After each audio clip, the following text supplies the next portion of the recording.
Bonjour à tous, bienvenue à cette présentation de la formation ISUPER, diplôme de l'École des mines. Nous allons parler aujourd'hui du thème devenir ingénieur en énergétique par la voie de l'apprentissage. Alors, pour ça, on va directement interviewer des étudiants en leur demandant pourquoi ils ont choisi cette formation ISUPER spécialité en énergétique. Par exemple, Axel, Théo, est-ce que vous pourriez nous dire ce qui vous a motivé à rejoindre la formation? Oui, bien sûr. Je m'appelle Axel, je suis en troisième année au sein de la formation ISUPFER. Avant d'intégrer la formation, j'ai fait un DUT génie thermique et énergie. Je ne me voyais pas, après cette formation, m'arrêter et continuer dans un poste, par exemple, de technicien de maintenance. Du coup, j'ai voulu continuer mes études et je savais que les domaines de l'énergétique, ça me plaisait. Du coup, j'ai cherché une formation. Et l'école des mines, c'est une école de renom avec des enseignements de qualité. Du coup, c'était essentiel pour moi. Et j'ai choisi aussi la voie de l'apprentissage pour avoir une expérience significative. Et après avoir passé quasiment 3 ans dans mon entreprise, je ne regrette pas du tout, parce que je pense que j'ai pu acquérir des compétences et des connaissances que je n'aurais pas pu avoir avec juste des stages. Très bien, merci Axel. Et Théo, qu'est-ce qui t'a motivé? Donc moi, j'étais à la base, j'étais en BTS en contrôle industriel et régulation automatique. Et puis j'avais pas envie de m'arrêter à ce que j'avais fait. J'avais envie d'aller plus loin. Et j'avais entendu la contrainte énergie-climat et je savais pas trop ce que c'était. Et du coup, quand je me suis renseigné, ça m'a beaucoup intéressé. Et il se trouvait que l'enseignement à ISUPER correspondait parfaitement à ce que j'attendais. Donc ça, c'était un point très intéressant pour moi. Et j'avais un autre point, c'est que cette formation offre beaucoup de débouchés après la formation. Ça ouvre la porte à plein de secteurs différents, que ce soit dans le bâtiment ou dans l'industrie. Donc pour moi, c'était un immense atout et qui me séduisait beaucoup. Merci Théo. Maintenant, nous allons parler de l'endroit où est dispensée cette formation à l'intérieur des murs de l'école des mines. Et c'est le responsable de la formation, Pascal Stabat, qui va nous parler de Mine ParisTech PSL. On vous écoute. Bonjour. L'École des mines de Paris est une vieille école fondée en 1783 qui aujourd'hui fait partie des toutes meilleures écoles d'ingénieurs en France. Elle se distingue en particulier pour ses fortes activités de recherche dans différents domaines, en symbiose avec le monde de l'entreprise. Elle est la première école d'ingénieurs française pour le volume de recherche. Et le deuxième point sur lequel elle se distingue, c'est l'excellence académique. Le ratio enseignant-chercheur par étudiant est l'un des plus élevés des écoles en France. Et dans les classements de l'étudiant, elle est considérée comme la première école d'ingénieurs sur ce critère. Mines ParisTech est membre du réseau des grandes écoles d'ingénieurs de l'Île-de-France et aussi des écoles de management qui s'appellent ParisTech. Et Mines ParisTech est membre fondateur de l'université PSL, Paris Sciences et Lettres, qui regroupe 16 institutions prestigieuses au cœur de Paris, euh, comportant 17 000 étudiants, 28 prix Nobel. Et cette université est la première université française dans les classements internationaux et notamment Time Higher Education. Mines ParisTech se situe au cœur du quartier latin, donc proche de Notre-Dame, et dans un environnement au bord du Jardin du Luxembourg, et proche donc des écoles du réseau PSL. Merci, Monsieur Stabat, pour cette présentation. Maintenant, nous allons parler de la formation. Est-ce que, Philippe, tu pourrais nous parler de ces différentes activités? Oui, bien sûr. Alors bonjour, je m'appelle Philippe, je suis en troisième année aussi de formation ISUPFER. Je travaille dans une PME qui s'appelle Hervor, qui fait des compresseurs d'air. Donc au niveau effectivement de la semaine Athens, c'est une semaine qui a lieu quand on est en deuxième année. Et l'idée, c'est que c'est une semaine d'échange entre les grandes écoles d'ingénieurs européennes. Donc on a l'occasion de partir pour faire une semaine de cours en anglais à Madrid. Il y en a qui sont partis en Italie, il y en a qui partaient en Pologne, en République tchèque, on était partis en Roumanie. Donc c'est assez intéressant sur des thèmes assez variés qui ne sont pas forcément reliés à l'énergie d'ailleurs.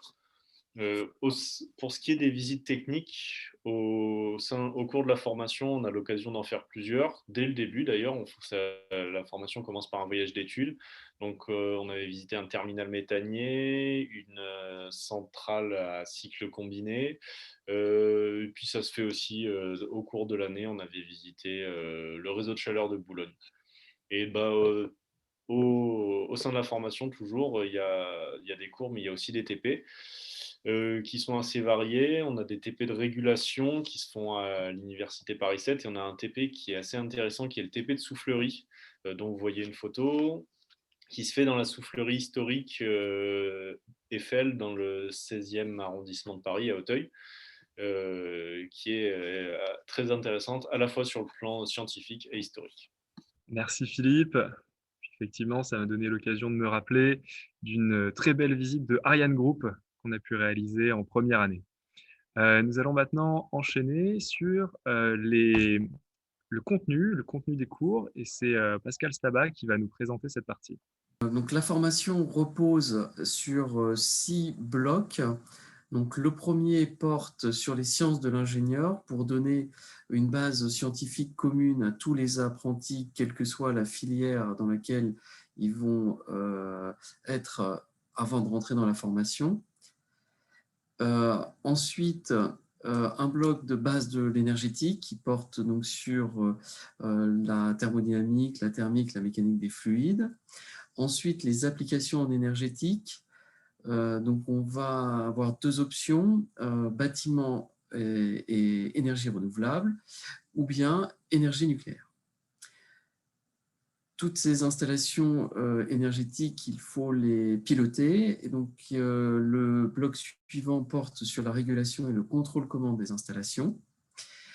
Enfin, les 2 derniers blocs portent sur des compétences pour tous les ingénieurs, quelle que soit la spécialité. Donc, d'une part, sur les méthodes de l'ingénieur, la gestion de projet, le management des équipes et différents outils indispensables pour l'ingénieur. Et enfin, donc, la communication et les nouvelles techniques d'information et de communication. Ces blocs sont répartis dans un cycle de 3 ans. En première année, donc le rythme d'alternance est court, avec 3 semaines en entreprise suivies de 2 semaines école. Ensuite, on change de rythme d'alternance entre la première année et la deuxième année. Vous serez amené à passer 10 semaines plein temps à l'école et suivi donc d'une période où vous serez essentiellement en entreprise afin de vous confier des missions sur la plus longue durée, notamment la gestion de projet. Pour maintenir un lien avec l'école, vous serez amené à venir à l'école jeudi, vendredi, une semaine sur 2 et 2 fois 2 semaines qui seront à l'école. Entre la deuxième année et la troisième année, vous devrez faire une mission à l'étranger d'une durée minimum de 2 mois et qui peut aller jusqu'à 4 mois. En troisième année, on reste sur le même rythme qu'en deuxième année, une période plein temps à l'école de 11 semaines, suivie d'une grande période où vous serez essentiellement en entreprise, afin qu'on vous confie une mission qu'on confierait typiquement à un jeune ingénieur. Et si vous arrivez jusqu'au bout, comme ça se passe pour pratiquement tout le monde, vous serez diplômé en septembre de la troisième année. Nous avons parlé de la formation, du rythme d'alternance, et que faisons-nous donc pendant tout ce temps en entreprise? Il se trouve que nous sommes dans un grand nombre de domaines, dans le domaine des énergies essentiellement, mais pas que, dans beaucoup de sociétés, des sociétés du CAC 40, des PME, et aussi dans des startups. Alors c'est mon cas, je vais vous présenter la société dans laquelle je travaille. C'est une société qui s'appelle Irasincar, qui a designé et qui maintenant construit des voitures de course électriques. Donc, c'est un travail de production, un travail aussi de conception, notamment un travail sur l'aérodynamisme.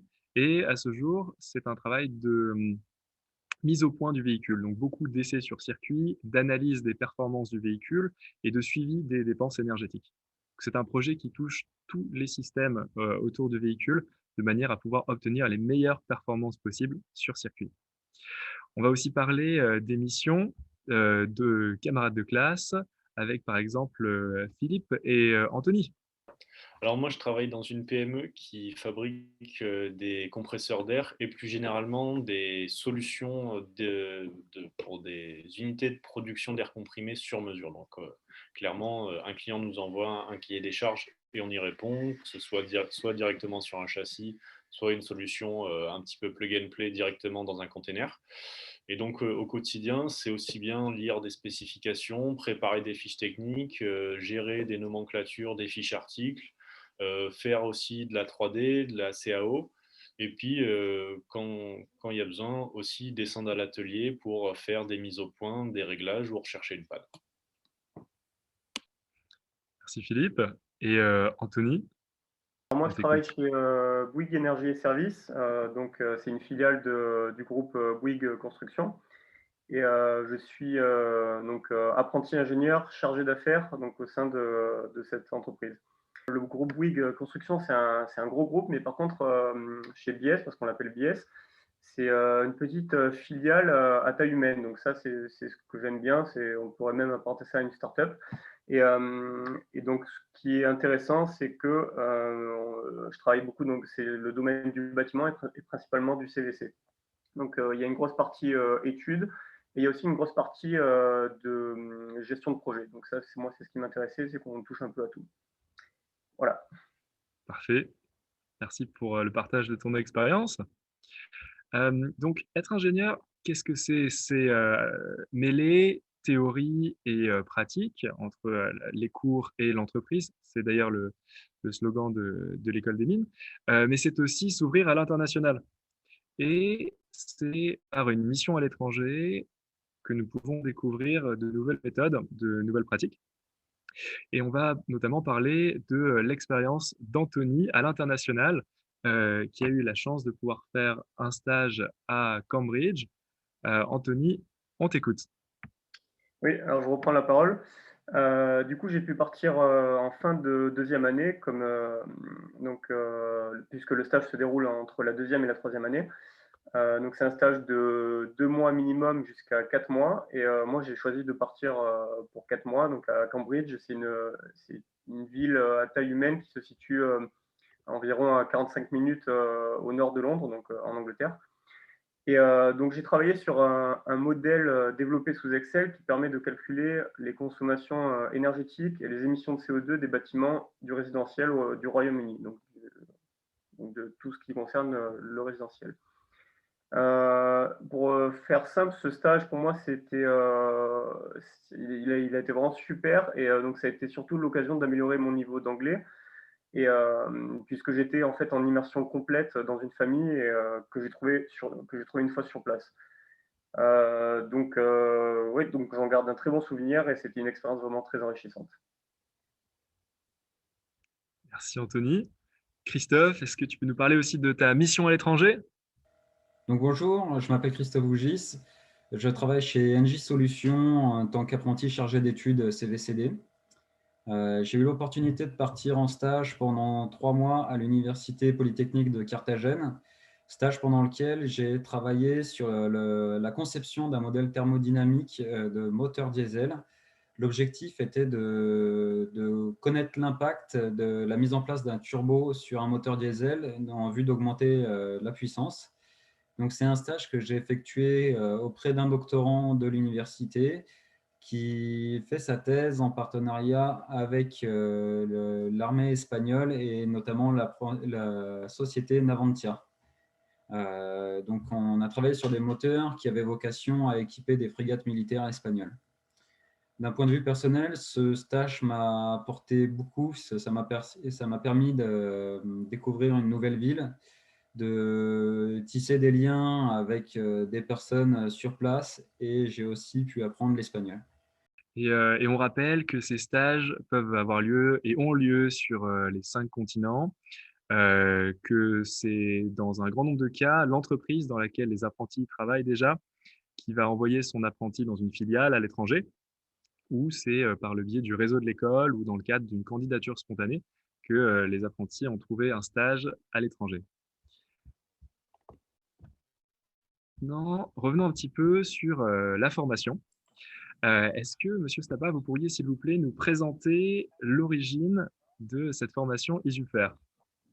La formation a été créée en 1993. À l'époque, c'était en formation continue uniquement.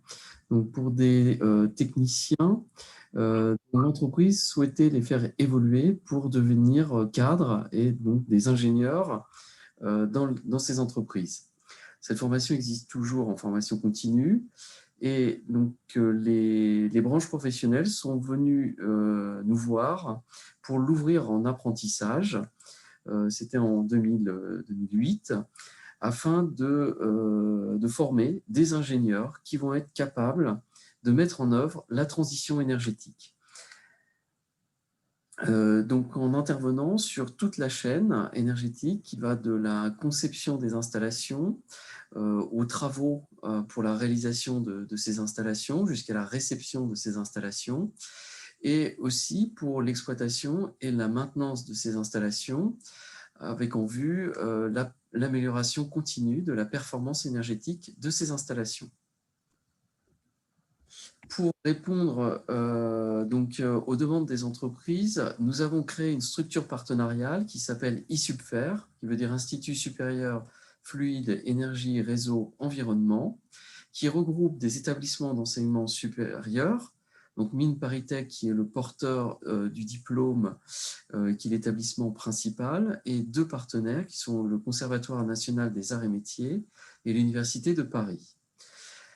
Ce partenariat avec des établissements d'enseignement supérieur nous permet d'avoir un large panel d'enseignants-chercheurs pour dispenser les cours et aussi de disposer de nombreuses plateformes pour faire des TP.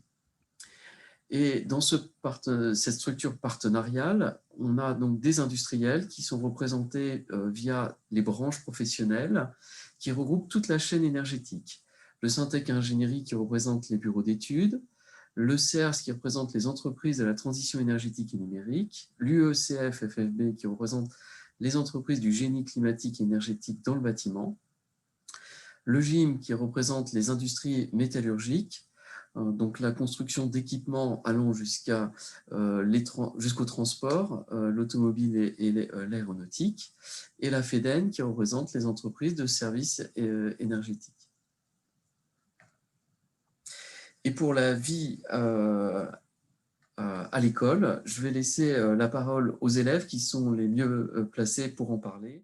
J'espère que on va continuer d'enflammer les motivations, puisque à l'école des mines, au-delà de la formation, c'est aussi beaucoup d'associations, beaucoup d'événements qui constituent cette ambiance si particulière à notre école, notamment par l'engagement du BDE et par beaucoup d'événements comme les événements sportifs du Cartel ou du Challenge Central Lyon, Noise, l'association qui va travailler pour l'écologie au sein de l'école, mais c'est aussi des petites associations comme Camomine qui vous emmènera siroter votre petite tisane entre mineurs, ou encore Pain de Mine qui vous amènera des croissants en début de matinée pour bien commencer la semaine.